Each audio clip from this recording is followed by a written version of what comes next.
Mesdames et messieurs, nous aborderons deux thématiques dans l'édito de ce mardi avec Monsieur Ouedraogo Ismaël qui est déjà sur ce plateau. En premier, nous reviendrons sur les échanges entre le président ivoirien, celui du Burkina, à Addis Abeba. Il est prévu également la rencontre extraordinaire du bureau politique du MPP pour un changement à la tête de ce parti. Nous reviendrons donc sur cette question de changement à la tête du MPP dans l'édito de ce jour. Bonjour à vous, Monsieur Ouedraogo, et bienvenue sur le plateau. Bonjour Alida, bonjour à tous. Ravi de vous retrouver une fois de plus sur notre C'est un plateau. plaisir pour moi d'être avec les téléspectateurs de Burkina Info. Alors, nous allons commencer avec la première thématique, c'est-à-dire les échanges qui ont eu lieu entre Roch-Marc Christian Kaboré et Alassane Ouattara. Alpha Barry, ministre des Affaires étrangères, est bientôt attendu du côté de la Côte d'Ivoire. Pensez-vous que la voie diplomatique est la meilleure option aujourd'hui pour régler cette affaire entre le Burkina et la Côte d'Ivoire?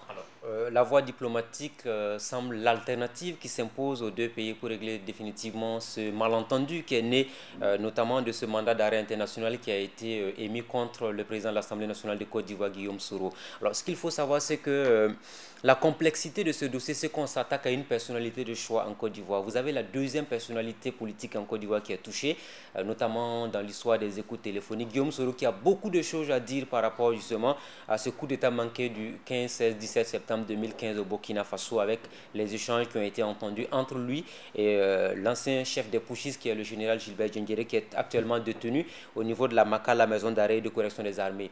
Déjà au niveau du gouvernement ivoirien, on avait préconisé qu'on puisse avoir ce qu'on appelle la voie diplomatique pour régler cette crise. Vous savez que le Burkina Faso et la Côte d'Ivoire, on ne finira jamais de le dire, entretiennent des relations séculaires. Ça fait des siècles que les deux pays entretiennent de très bonnes relations. Les Burkinabés qui sont en Côte d'Ivoire sont évalués à 3 ou 4 millions de personnes. C'est vrai que la population ivoirienne du côté de notre pays tourne autour de 10 000 à 15 000 personnes.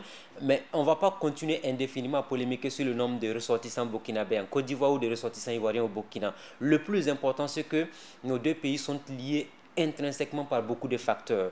Alors, le premier élément majeur que j'aimerais bien relever ici, c'est le fait que le Burkina Faso est le 10e partenaire mondial de la Côte d'Ivoire. Ça veut dire que c'est un élément fondamentalement important. Et vous savez que depuis l'histoire de la bataille du Rail, la Côte d'Ivoire et le Burkina ont toujours entretenu ce qu'on pourrait qualifier de relations qui vont au-delà des individus. C'est vrai, on a parlé récemment de Bakayoko, qui est le chef d'état-major général des armées de Côte d'Ivoire, qui, encore une fois de plus, a été nommément cité dans une affaire d'écoute téléphonique. Vous avez Guillaume Soro, vous avez également d'autres personnalités qui ont été touchées. Mais ce qui est intéressant, avant Addis Abeba, il y avait l'une des figures les plus attendues à l'investiture du président Roch-Marc Christian Kaboré le 29 décembre à Ouagadougou. Eh bien, c'était celle de Alassane Dramane Ouattara. Qui est venu. Il est venu, on l'attendait. Finalement, le président ivoirien, il est vraiment venu. C'est vrai que, contrairement à ce qu'on craignait, parce qu'il y avait une sécurité renforcée autour de sa personne, les gens se disaient, mais est-ce qu'on n'allait pas le huer par la population? Mais curieusement, quand il a franchi le préau du palais des sports de Ouagadémie, il a été savamment applaudi par les populations burkinabées, comme pour dire, au-delà de toutes nos différences, il y a ce qui nous lie qui est plus fort que nos différences, et bien, ce sont les deux nations. Alors La aujourd'hui, question qu'on se pose oui. aujourd'hui, Monsieur Ouedraogo, c'est de savoir si nous devrions réellement attendre que ces deux chefs d'État se retrouvent à Addis Abeba pour avoir ce tête-à-tête concernant cette affaire. Alors, au début, ce n'était pas évident. Tout le monde ne pouvait pas se dire qu'on allait avoir à 100% Alassane Ouattara et Roch-Marc Christian Kaboré autour de la même table. Mais les deux dirigeants ont voulu nous montrer cette image de deux nations fortes qui savent aller au-delà de leurs différences pour s'intéresser au meilleur des populations. Et c'est ce qui a été donné à voir à travers cette image, Alassane Ouattara, Roch-Marc Christian Kaboré. Alors, c'est la deuxième fois que les deux chefs d'État se rencontrent, parce qu'il y a eu Ouagadougou, après Ouagadougou, il y a Addis Abeba. Et vous avez vu les images, les interviews, il y avait un sourire large qui avait été partagé par les deux chefs d'État, comme pour dire, oui, dans les médias, on fait beaucoup de bruit, au sein des populations, on fait beaucoup de bruit, mais une farce, ben oui, il y a la communication aussi qui compte parce que si vous êtes des chefs d'État, au moment où on dit que ça chauffe dans les médias par médias interposés, on fait sortir tout ce malentendu qu'il y a entre les deux peuples et à la dernière minute, on nous montre des dirigeants qui sont contents de se rencontrer. qui sont contents de partager ensemble les mêmes idéaux, qui sont contents de discuter de l'avenir des deux pays et qui vous disent après qu'il faut régler ça de façon diplomatique. Et qui plus est, à la dernière minute, on vous fait croire que le ministre des Affaires étrangères du Burkina Faso est attendu du côté d'Abidjan. Eh bien, on n'entendait pas mieux que ça. Et puis, n'oubliez pas un autre facteur important, parce que nous, on parle beaucoup de cette brouille entre la Côte d'Ivoire et le Burkina. Mais quand Alassane Ouattara était à Ouagadougou, à peine il a fini de saluer Roch-Marc Christian Kaboré, de le féliciter pour avoir été fait président du Faso par la nation burkinabé qui a voté le 29 novembre, naturellement, puisque l'investiture est venue un peu plus tard, un mois juste après. Il s'est rendu chez le Moro Naba en présence des autres chefs. Là également, après ce qu'on a eu comme information, ils sont allés plaider pour la cause, notamment du raffermissement des relations entre les deux pays. C'est vrai qu'il y a beaucoup de divergences, parce qu'Alassane Ouattara aujourd'hui a un colis encombrant qui est la personne de Blaise Compaoré. Parce qu'on parle beaucoup de Guillaume Soro, mais Blaise Compaoré aussi est un colis encombrant. Il doit répondre de certaines choses au Burkina Faso. Eh bien, il est en exil en Côte d'Ivoire. Il a même du reste obtenu la nationalité. Mais ce qu'on peut vous dire, c'est que si Alassane Ouattara peut envoyer ses compatriotes à la haie, ce qui peut remettre d'autres compatriotes à leur pays d'origine. Parlons donc de ce mandat d'arrêt international contre l'ancien président burkinabé Blaise Compaoré. Est-ce qu'aujourd'hui il doit s'inquiéter réellement? Il doit s'inquiéter parce qu'il n'aura jamais le sommeil tranquille. Alors, dès que vous êtes poursuivi pour quelque fait que ce soit, notamment pour des faits assez graves comme les crimes de sang, eh bien, vous n'avez pas le sommeil tranquille. De toute façon, Blaise Compaoré s'attendait à ce que son après-pouvoir ne soit pas un long fleuve tranquille.